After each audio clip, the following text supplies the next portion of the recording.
Hayan, magandang gabi, magandang gabi, magandang gabi. Alexander, nagbabalik po ako para linawin ang issue kaninang umaga. Wow, kaninang umaga we talk about, kaninang hapon na pag-usapan natin sa aking live streaming na may mga grupo na nagre-react kasi daw ang bagong PA ni Maymay ay kung umasta, kakaiba. Pero, nako, heto na ang katotohanan sa likod ng mga photos na na-post sa Twitter. Kasi naman pala, itong si Isabel, kaya pala ginawa ang kanyang napakagandang hair, ang kanyang hairdo, ay dahilan sa siya ay kasama sa bagong commercial ni Maymay at kung ano man yan, ay hindi pa pwedeng ibunyag.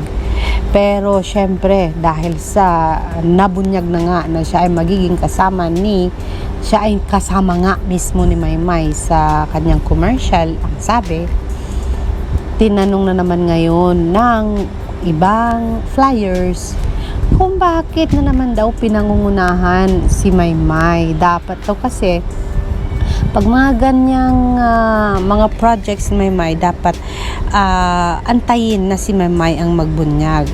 Pero syempre dahilan sa marami nga naman ang nag-question, pati nga ako na sabi ko, hala, ang ganda naman ni Isabel, nagpapaganda ng hair, anong meron? Sakto lang din na siguro na i-post na kaagad na siya ay maging kasama, magiging parte. Siya ay kaparte ni Maymay sa kanyang bagong paid commercial. Kaya, nako, kung sino pa yung nilalait, sabi ng iba kanina, nabasa ko din, kung sino pa yung nilalait, ay siyang binibigyan ng biyaya. Mas maganda pa daw itong si Isabel at nabigyan ng isang commercial which is bago pa lang siya dumating sa Manila at bago lang siyang kasama ni Meritel at meron na itong pa-extra sa commercial kaysa kumpara daw sa iba. Kaya, but anyways, yan lang po ang ating clarification with regards to Isabel nga nagkaroon ng magandang hair daw, nagpa-photo. Afterwards ay may kasama din si May, si Isabel at isa pang babae at nagpa-picture din sila. Hayun, yung palang mga ganapang ganyan ay may aasahan palang magandang biyaya. Kaya yun, huwag na lang daw nating tanungin kasi kung ano man ang biyayang iyan, at least may bagong blessing si Meridel. Nako, nagkagulo-gulo na ang fandom. May word flyer against. Naku, nasali na dito si Patricia. Ayaw ko nang banggitin. Basta may napag-usapan kanina sa Twitter about Trish. Ito na, sumasagot na nga si Patricia. Hindi kasi sa lahat ng panahon tatahimik, hayaan lang kayo. Ipagpatuloy ang mga ganyang gawain. Di ba kayo nagsasawa? Di ba kayo napapagod? Maging masaya na lang, like me. Ayan. Sabi ni Linda Blair, sige po lang, siraan nyo lang ang name na may words, lalo na kay Maymay. Alam ko marami kayong pinagdadaanan, kaya bigyan ko na lang kayo ng yakap. Mga be, kaya nyo yan. Ako, Linda Blair, buti na lang at nandyan ka. Sabi ni Freedom Positive, balita tayo mga kapatid. Nasa recording studio, may song collab kaya sila ni Darren as in new song? Ayan, kasi kanina ang sabi ni Darren Espanto, nag-live si Darren Espanto habang nasa sasakyan sa IG niya. Ang sabi niya ay kahapon daw ay nagkita sila ni Maymay but virtually lang kasi nga doon sa Awang Taasa. Pero kanina nga ay magkikita talaga si Maymay at saka si Darren.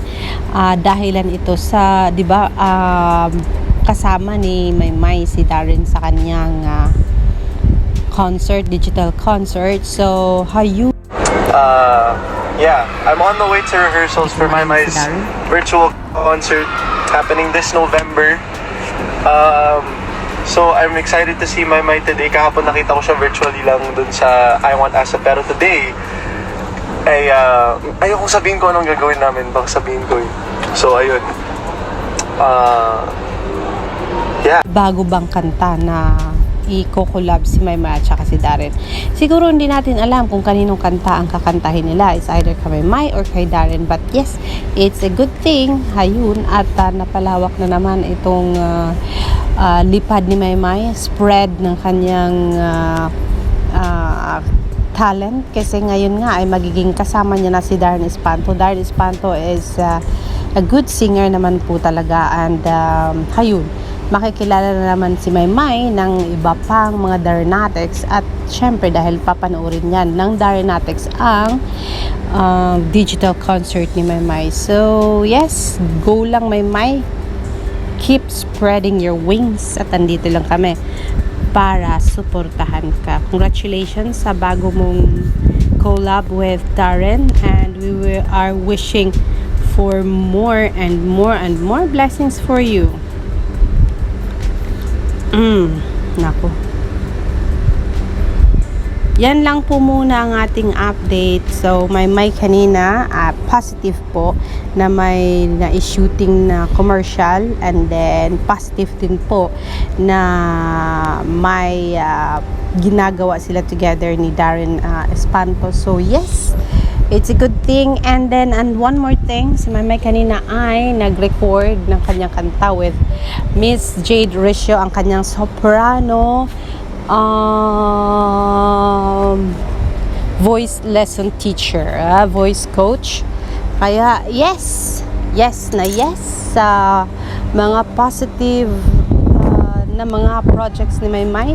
And we are wishing for more, Maymay, because you know, we all love you. Kaya sinusundan namin bawat galaw mo, bawat galaw ng mga tao na sa paligid mo. Lalo na kung ito ay nakakasira or nakakaganda ng career mo. Andito kami para sundan ang bawat steps mo papunta sa dream mo. Kasi kami ang magiging eyes mo, sa likod mo, sa gilid mo, at sa harap mo, para ipaalala sa'yo na andito lang kami at nagbabantay din kami sa'yo, protecting you in our simple way by syempre spreading every good vibes and negative vibes for you to be aware all the time kung ano ang nakakaganda para sa'yo, sa career mo at sa future mo. Alexandra Lexa Jules, hanggang dito lang po ang ating update. See you in my next mga Kamayward. Post